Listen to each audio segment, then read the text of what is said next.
First of all, very good afternoon to you. Before we start with anything, I would like to know your name and how long have you been practicing? Hello everyone, I am Dr. Ravi Upadhyay. I am a practicing urologist at Baroda for last 8 years. Okay, so we're gonna be starting the topic on BPH. Yes?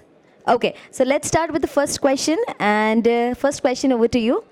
Why, according to you, for the BPH cases are on rise?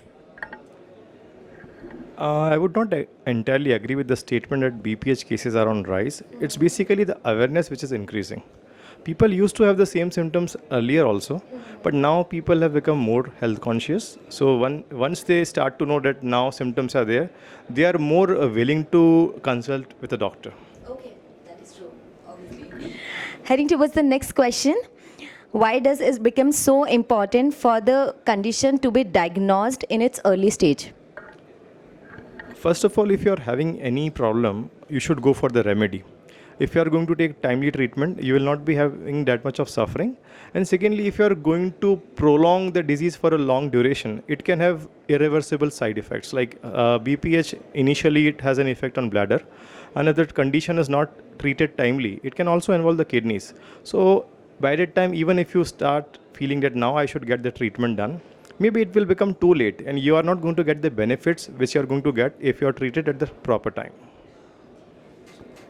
Okay, so what lifestyle modification would you recommend for the BPH patient to have a normal life? For lifestyle, I would suggest 2 or 3 important things. First of all, there is a habit of like many people consume a lot of water before sleeping. They believe that it has health benefits. It's actually the other way around. Usually at night time, our body does not require water. So elderly people should not consume any sort of liquid. Many people have that habit of drinking milk before sleeping.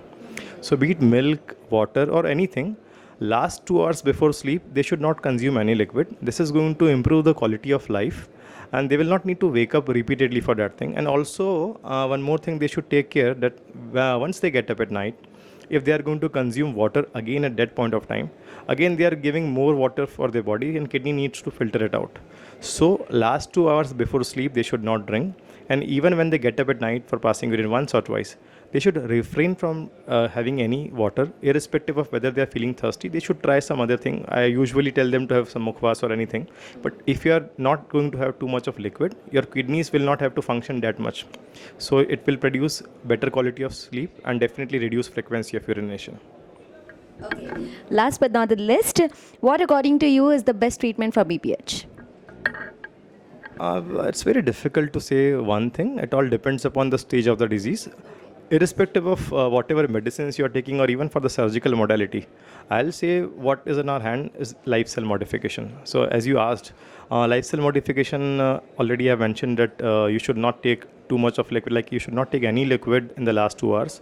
Additionally, I'll say you should not be constipated because constipation is again one thing which will aggravate urinary symptoms.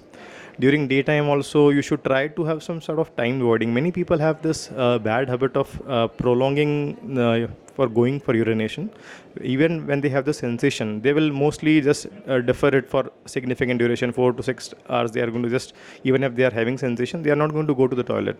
So you should empty your bladder regularly.